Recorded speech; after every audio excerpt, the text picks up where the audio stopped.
The gentleman from Massachusetts, Mr. McGovern. Gentleman from Massachusetts recognized for 5 minutes. Mr. Speaker, I rise in opposition to this closed rule and to the underlying bill. We are rushing through a bill under a closed rule without the right to debate amendments.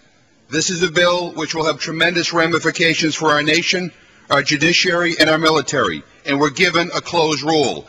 This process is an absolute outrage. It demeans our democracy.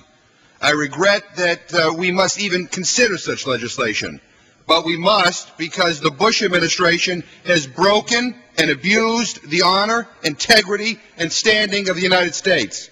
For the past 5 years, the Bush administration has repeatedly acted in ways that betray America's commitment to the rule of law. Prisoners have been held in secret prisons without any due process or even access by the Red Cross. Others have been held in Guantanamo to avoid judicial oversight and the application of U.S. treaty obligations toward detainees. The executive branch has operated under a bizarre set of legal theories that have been rejected by dozens of our highest-ranking former military officers and representatives of the Judge Advocates General Corps, all of whom have warned of the danger such opinions pose to our own uniformed men and women in the field, now and in the future. Interrogation practices were approved at the highest levels of the Pentagon, with General Counsel of the Navy Alberto Mora described, and I quote, as clearly abusive and clearly contrary to everything we were ever taught about American values. According to press reports, the CIA has used a variety of methods that the United States has previously prosecuted as war crimes and routinely denounced as torture when they were used by other governments.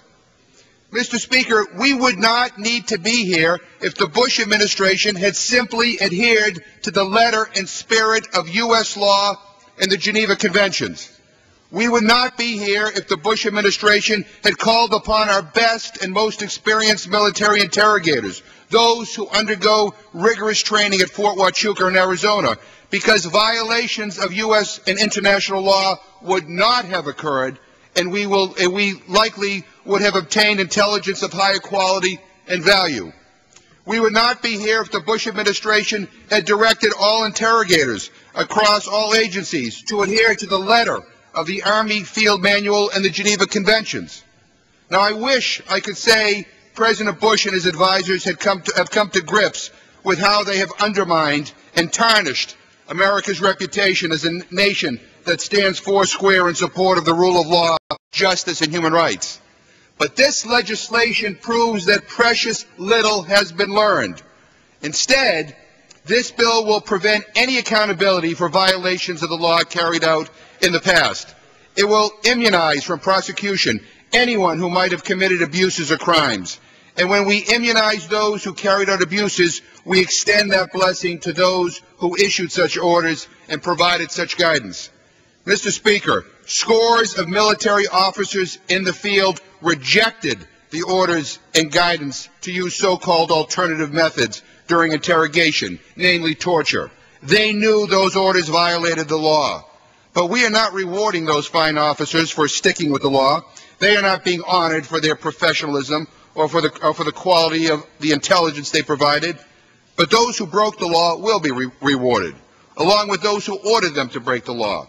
If this bill passes, we will even strip individuals who are detained of their rights and ability to challenge the factual and legal basis of their detention. Why? Because the White House does not believe in the checks and balances of democracy.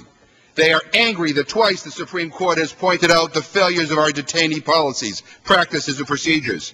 Mr. Speaker, how can we do this?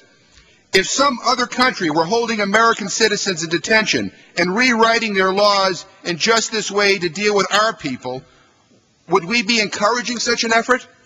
Mr. Speaker, let me say quite simply why I oppose this bill.